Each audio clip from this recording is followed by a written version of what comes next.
Bienvenidos al podcast de Time School. Aquí te revelaremos los secretos para que tus horas rindan más y tengas tiempo libre para dedicarte a hacer aquellas cosas que realmente quieres hacer. El resultado, una vida más equilibrada, productiva y feliz.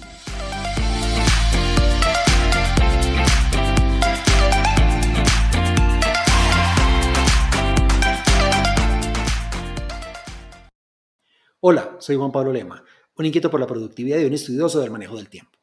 Bienvenidos a un nuevo capítulo del podcast de Time School, en donde siempre les tenemos consejos para que disfruten mucho más su vida y saquen provecho de cualquier oportunidad que tengan. El tema de hoy es aprender cómo la tecnología y la digitalización de procesos puede ayudar a las personas a ser más eficientes y a lograr más resultados en menos tiempo. Para ello contamos con un experto en el tema, Eduardo Salado. Eduardo es un trabajador remoto desde hace décadas, que evoluciona enérgicamente cada día para compaginar su vida personal, familiar y profesional. Es un entrenador en habilidades digitales avanzadas y un apasionado por las técnicas de productividad digital. Es así como ayuda a otros profesionales a lograr una dinámica de teletrabajo exitosa en sus empresas de forma productiva y enfocada. Además, es cofundador de SoftDoIt, la consultoría digital de selección de software líder de España, y específicamente ayuda a empresarios, ejecutivos y emprendedores a entender, asimilar y ejecutar los procesos de transformación digital. Y para lograrlo, se encarga de dinamizar la experiencia digital del usuario y transformar eficazmente los procesos, sistemas y herramientas que utilizan en su día a día. Eduardo, bienvenido. Un placer tenerte aquí con nosotros. Muchas gracias, Juan Pablo. Gracias por haberme invitado al podcast. Soy oyente del podcast habitualmente y me encanta estar aquí contigo. Muchísimas gracias. Bueno, para empezar, yo quiero devolverme un poco algunos años en tu carrera profesional y por qué te convertiste en un trabajador remoto desde hace tanto tiempo, sabiendo que esto es algo realmente nuevo para la mayoría de las personas y que se popularizó precisamente tras el confinamiento obligatorio que vivimos. Sí, yo realmente trabajador remoto soy desde hace más de 10 años. Es algo que la razón es muy importante para mí. Realmente cuando la gente me habla del trabajo remoto, una de las primeras cosas que tienen que tener en cuenta es el por qué. Más allá de una pandemia como la que hemos sufrido, donde más que trabajar en remoto nos hemos visto, o muchas empresas se han visto forzadas a teletrabajar sin los medios y la preparación adecuada, trabajar en remoto para mí tiene una razón de ser y esto surge hace aproximadamente 8 años cuando me entero de que voy a ser padre, que mi mujer está embarazada. Y entonces mi mujer es polaca, sus padres viven en Polonia y no quería que pasase tanto tiempo del embarazo sola. Entonces comencé a trabajar por las tardes en casa y descubrí muchísimas cosas. Y lo que empezó siendo algo como, bueno, muy natural, muy familiar, se acabó convirtiendo en mi forma de vida, pero luego por ser coherente lo he trasladado también a las compañías que he ido creando desde entonces. Y siempre trabajamos de una forma como empresas distribuidas. Quiere decir que todo el mundo trabaja en remoto, o la mayor parte trabaja en remoto. Precisamente mencionas que la necesidad de estar con tu esposa, poder compartir con ella en su embarazo y luego con tu hijo, fue lo que te llevó a trabajar remoto.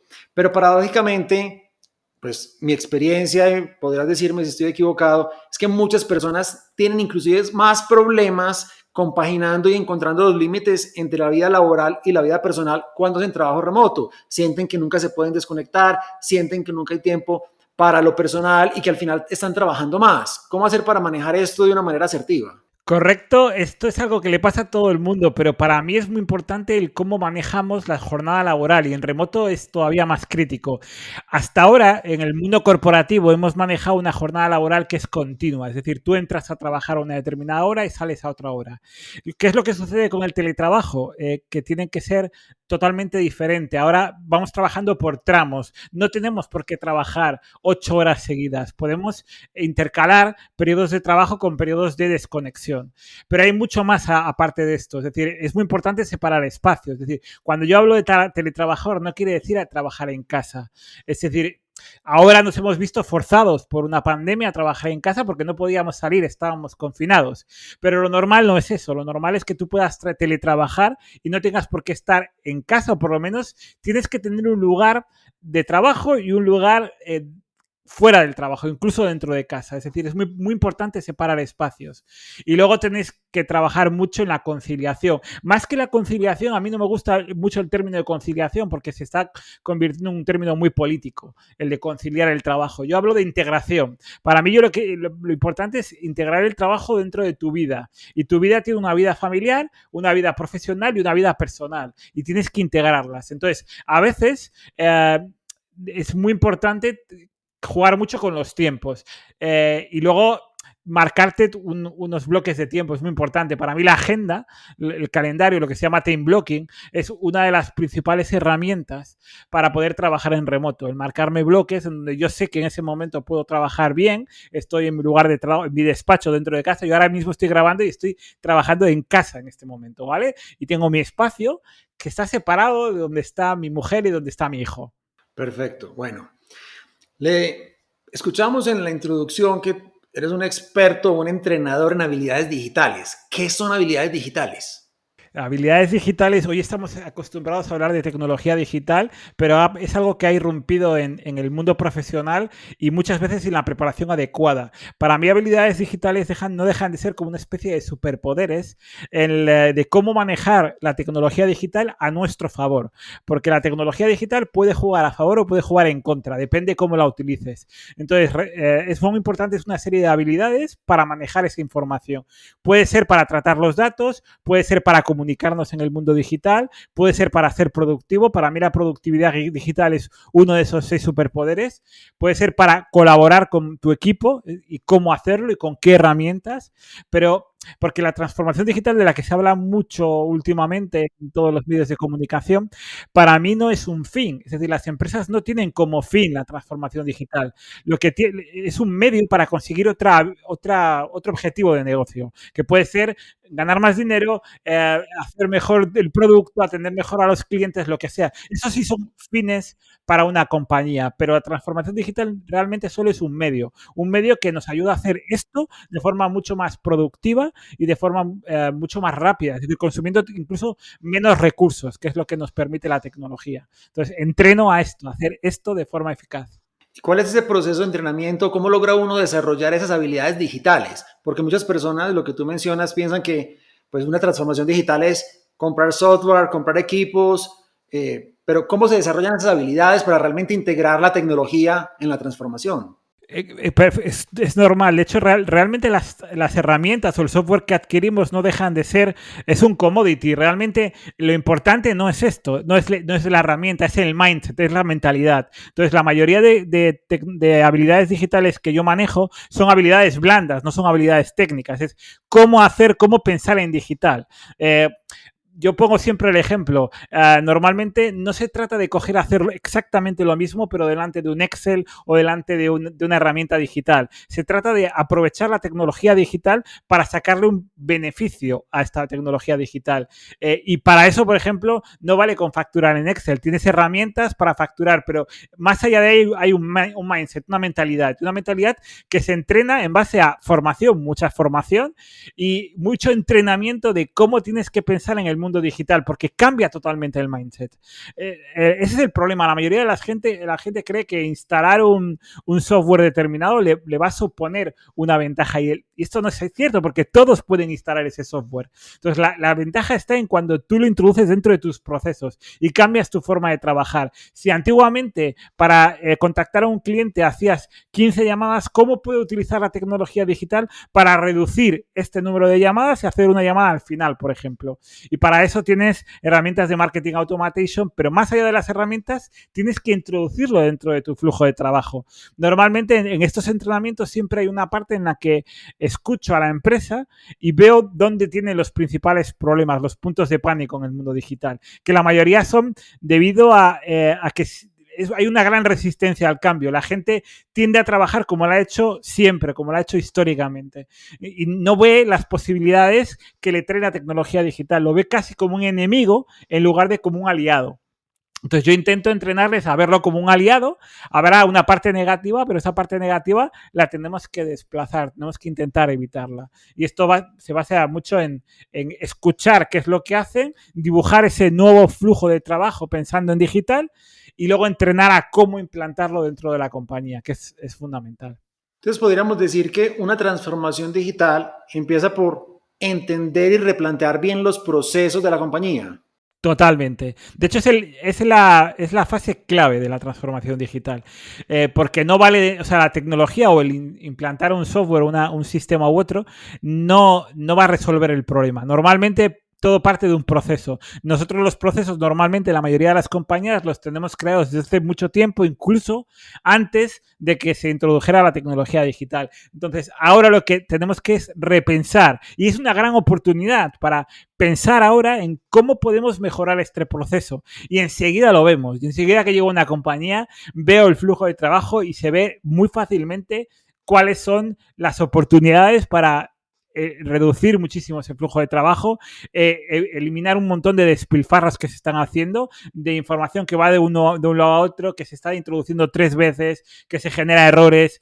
Todo eso, pensando en un nuevo flujo de trabajo en base también a herramientas o a habilidades como la automatización y demás, nos pueden suponer pues cambiar radicalmente nuestra forma de trabajar en beneficio de la compañía. ¿Tú crees que esta identificación de reprocesos, de despilfarros, de problemas en los procesos en general en el diseño, es más fácil verlos desde afuera que desde adentro, porque de pronto adentro las personas están acostumbradas y esa es la única forma como lo han visto? Totalmente de acuerdo. De hecho, normalmente la visión externa es mucho más clarificadora porque normalmente nos solemos encerrar y no vemos más allá del árbol que tenemos delante, no vemos el bosque. Entonces, alguien que viene de fuera, además de otros sectores normalmente donde se hacen las cosas de otra forma, tiene una mente mucho más abierta para decirnos, oye, y aparte que simplemente es ver dónde se están produciendo ineficiencias. Es muy difícil verlas uno mismo en un proceso que lleva repitiendo durante muchos años, que los antecesores se lo han explicado de esa forma. Y ese carácter crítico es muy difícil tenerlo dentro de la compañía, cuando además la mayoría del tiempo se suele destinar a otras cosas como facturar más, generar más clientes, que son muy importantes en el negocio, pero nos impiden poder optimizar este tipo de cosas. Normalmente es bueno o bien traer a una empresa externa, una consultora para hacerlo, o bien aprender a hacerlo internamente. Pero en cualquier caso siempre es bueno tener una visión externa, sí, cierto, totalmente cierto. Entonces diríamos que este primer paso para esa transformación es conocer bien esos procesos para identificar estos puntos de quiebre o estas oportunidades de mejora. Y ahí luego entra la tecnología para ayudarnos a trabajar de una manera más enfocada y productiva. ¿Cómo hace uno esa selección de tecnología?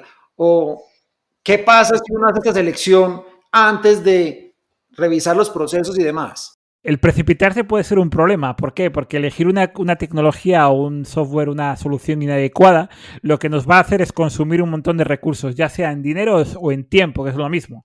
Es decir, yo imagínate que quiero implantar un ERP y elijo el IRP menos adecuado para mi compañía, porque son muchas variables las que hay que tener en cuenta, porque quizás pensemos solamente en una primera capa, en unas primeras necesidades, pero cuando empezamos a rascar, vemos que tenemos necesidades que no cubre el IRP y que no tiene ni siquiera dentro de su roadmap previsto cubrir. Entonces, ¿qué es lo que sucede? Que tenemos que echar para atrás.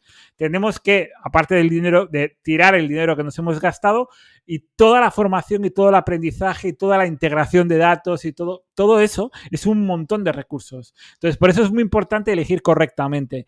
Nosotros, por ejemplo, en Software lo que hacemos es ayudar a las empresas a elegir correctamente y lo hacemos intentando objetivizar. O sea, lo que hacemos es cada tipo de software, que hay un montón y para cada área funcional tenemos un software distinto, tenemos recursos humanos, tenemos RP, CRM, gestión de almacén, logística, transporte, cada uno tiene su software específico. Pues lo que hacemos es parametrizarlo en función de una serie de variables y analizando estas variables les podemos decir cuáles se ajustan a las necesidades, cuáles son los que mejor se ajustan. Esto es fundamental. Luego necesitamos una fase en la que haya una demo en que nos explique realmente cómo funciona el software. Esta fase de elección del software es crítica, sobre todo por lo que te digo, si nos equivocamos, tenemos que echar para atrás y hemos perdido mucho tiempo y luego la competencia sigue avanzando. Entonces, ya hay un momento en el que a veces me preguntan, pero la transformación digital, ¿para cuándo? Igual tampoco es tan urgente. No, es que ya llegamos tarde. ¿Por qué? Porque el resto de la competencia se está transformando digitalmente. Luego ya va a ser un momento en el que ya no es una elección, es una cuestión de supervivencia. Entonces, por eso es importante elegir correctamente. Entonces, podríamos concluir de esto que no hay herramientas buenas para todo el mundo ni malas per se. La herramienta depende de las necesidades y de las características de cada compañía. Correcto, hay muchísimas herramientas de cada tipo y cada una es bueno para un determinado tipo de compañías. Es muy raro, a ver, hay una serie de herramientas más estándar a nivel comercial o que se han popularizado más a nivel de ventas y suelen ser porque cubren muchas más necesidades, son más grandes. Pero eso depende del tipo de compañía. Si es una compañía, por ejemplo, es una pyme, una empresa pequeña, esto puede ser un hándicap. ¿Por qué? Porque tiene un montón de prestaciones que no voy a utilizar. Entonces, casi necesito que el software se adapte lo máximo a mis necesidades. Entonces, como hay tantas en el mercado, es más fácil encontrar otra que se adapte mejor. Entonces, no hay una solución estándar, así que hay las que más venden o las más populares, pero no tienen por qué ser las mejores.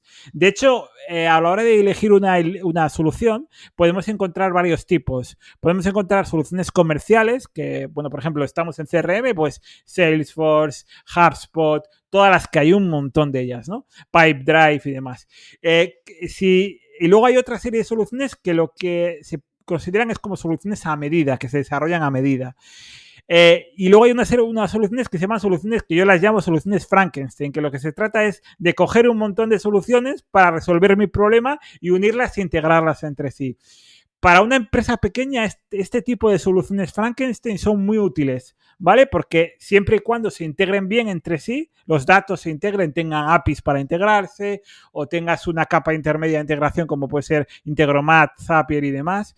Esto lo que nos permite es una gran flexibilidad, porque siempre hay herramientas que hacen mejor ciertas cosas. Entonces, yo no he encontrado ninguna herramienta que sea la mejor en todo. Siempre tiene sus ventajas, pero también tiene sus puntos débiles. Entonces, esta es una forma de encontrar las ventajas de todos y unirlas en una misma solución. Y es buena y realmente funciona muy bien. Entonces, podemos concluir que tanto a nivel personal como a nivel empresarial, si yo lo que quiero es ser más productivo, es decir, lograr más en menos tiempo, la tecnología, la forma como me puede ayudar es primero identificando, a ver, en mi proceso o en mi actividad, en mi tarea, yo qué hago y cómo lo puedo hacer más rápido y mejor, y luego si busco una herramienta que me ayude. Totalmente. Las herramientas lo que te van a ayudar es a implantar procesos. Y además hay una cosa que también es muy importante de la tecnología para ser más productivos. Y es que la tecnología no trabaja con el caos, que es algo que normalmente la gente tiende a trabajar con el caos. Y hay gente que es muy desorganizada. La tecnología lo que le ayuda es a pensar de forma más organizada. O sea, las soluciones tecnológicas tienden a organizar datos, a ordenar las cosas. Y nos hacen que nuestro mindset sea más ordenado. De hecho, no es que tú vayas a ser más productivo porque implantes una solución, sino porque a través de esa tecnología estás empezando a organizar tus ideas y dar prioridad a las cosas, que al final la productividad tiene que ver mucho con esto, ¿no? Con saber priorizar, con saber enfocarse, con saber gestionar el tiempo, la energía y este tipo de cosas. Esto la tecnología no te va a ayudar a enfocar mejor y a gestionar mejor tu energía, pero sí a ser más ordenado. Y esto es importante. Pero si alguien dice, es que yo soy un poco más de la vieja escuela, me gusta más las agendas, los cuadernos físicos, ¿va eso en contra de la transformación digital o crees que van de la mano? No, van de la mano. A ver, todo depende de cómo trabajes. ¿Trabajas solo o trabajas con un equipo? Si trabajas con un equipo y trabajas con una agenda, es más difícil trasladar la agenda al equipo. Entonces son cuestiones que tienes que encontrar una solución si eres más de la vieja escuela, pero no están reñidas. Es decir, no transformarse digitalmente no quiere decir que tú no puedas dejar de escribir en una agenda. No es una mala práctica. Simplemente es cómo traslado esa agenda a mi equipo de forma lo más rápida posible. La respuesta suele ser mediante tecnología, mediante una herramienta donde yo pueda compartir información con los demás. Pero si yo trabajo solo, soy un autónomo que tengo mi equipo, soy yo y me organizo muy bien, pues me parece perfecto. Es decir, es una solución tan válida como cualquier otra. Y hay veces que la tecnología o la transformación digital no es necesaria en todos los casos y en todos los sectores. ¿Vale? Hablabas del trabajo remoto. Una empresa de servicios como puede ser un restaurante no puede mantener a sus trabajadores en remoto. Un camarero tiene que servir la comida, a no ser que cambie mucho la realidad y empiece a haber robots sirviendo las comidas, esto no va a cambiar. Pero sí puede utilizar la tecnología para organizarse mejor, para gestionar mejor las reservas, para que no se le cuele gente cuando... Cosas de ese tipo, básicamente. ¿Vale? Perfecto, bueno, para ir finalizando, cuéntanos si tú quisieras extraer o destacar dos prácticas o dos técnicas de productividad digital que tú dices, estos son como algo que todo el mundo debería hacer, que todo el mundo debería implementar para ganar tiempo, para ser más ágil en su día a día, ¿qué nos dirías? Bueno, yo creo que lo tengo bastante claro. Hay una parte de la metodología GTD que yo no utilizo toda la metodología GTD, pero hay una primera fase que es la de captura. A mí esa me parece tan sencilla como brillante. El tema de capturar, de no intentar retener todo en la cabeza, sino capturarlo todo y anotarlo en un lugar que puede ser, como has dicho antes, una agenda de papel o puede ser tu Notion o otra herramienta diferente. Pero es muy importante que despejes tu cabeza porque no es buena para retener, no estamos pensados para memorizar todo.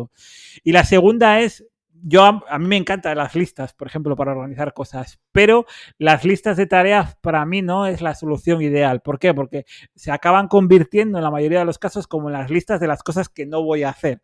Entonces, lo que para mí es muy importante que esa lista se lleve al calendario, lo que se llama time blocking, se agende un día y una hora específica. Entonces, para mí el time blocking me ha ayudado mucho a ser organizado y el tema de la captura me parece como algo muy básico para hacer. Y hay muchas más. Y yo, por ejemplo, trabajo con días temáticos porque trabajo con varias funciones en la compañía. Por un lado programo, por otro lado hago marketing online.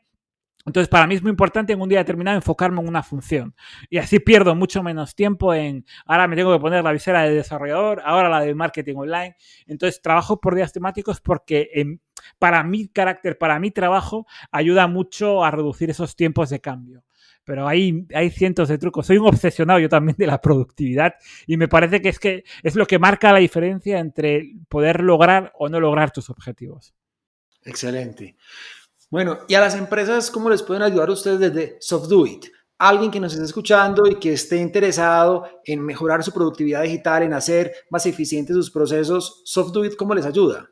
Bueno, SoftDoIt somos una consultora digital y tenemos algo que puede sonar como un poco raro, pero para las empresas que comparan nosotros somos gratuitos. Es decir, tú al final lo que haces es, para un determinado tipo de software, por ejemplo, software de gestión de control horario, de cualquiera de los que hay, puedes utilizar nuestro comparador de forma gratuita para obtener cuáles son las mejores soluciones. ¿Por qué es gratuito? Porque realmente nosotros somos plataformas que unimos fabricantes con clientes y el que paga es uno de los dos lados de la plataforma. Somos imparciales, ¿por qué? Porque pagan todos. No hay una solución que paga y otra no, sino que pagan todos. Entonces, esto nos permite mantener una neutralidad. Entonces, ¿cómo pueden ayudarnos? Simplemente que vayan a SoftDoIt y que utilicen el comparador. Además, nosotros le damos mucha importancia al valor del contenido. Generamos reportajes, guías de tendencias, entrevistas. Ahora estamos potenciando mucho nuestros canales de vídeo, por ejemplo, en YouTube. Y damos mucho valor al tema del contenido para mantener al día todas las compañías que entran en nuestro proceso de comparación y de consultoría en el día a día de la tecnología digital. ¿Y cómo te contactan en SoftDoIt? ¿Cuál es la página web? ¿Cuáles son las redes sociales? En la página es softwaredoit.es de España o softdoit.com. También va a ir directamente a la misma página. Las redes sociales, si buscan SoftDoIt en LinkedIn, en Twitter, en Facebook, en Instagram, estamos en prácticamente todas. Yo también potencio, somos dos socios fundadores de SoftDoIt, que es mi socio Luis Soler Gómez y yo.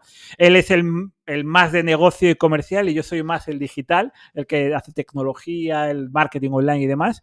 Y luego también a nivel de marca personal estoy potenciando mucho todo esto relacionado con las habilidades digitales, ¿vale? Dando cursos de formación, de entrenamiento y ese tipo de cuestiones. Pero eso no es algo que hagamos dentro de SoftDoIt, sino lo hacemos ya como a título personal nosotros. ¿Y tienes tus propias redes personales para eso?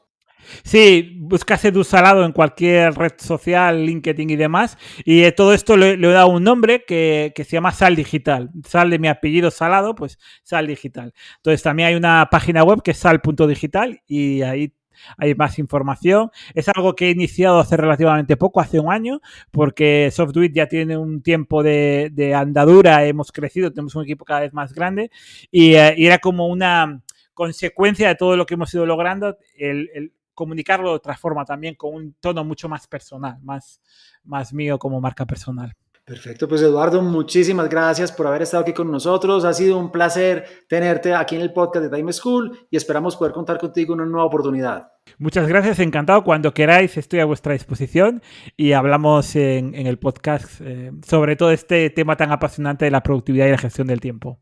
Claro que sí, mil gracias. Y a todos ustedes quienes nos escuchan, espero que hayan disfrutado mucho esta conversación y que hayan aprendido cómo la tecnología y la digitalización puede ayudarlos a potenciar sus resultados, los de sus equipos y los de sus empresas. Los espero en un próximo capítulo del mejor podcast de productividad y manejo del tiempo, Time School. Chao.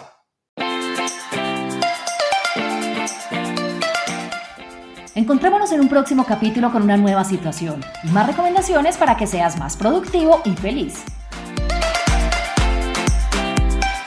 Recuerda enviarnos los audios con tus preguntas, dudas e inquietudes al WhatsApp en Colombia 321-700-4810, por correo electrónico a podcast@timeschool.com.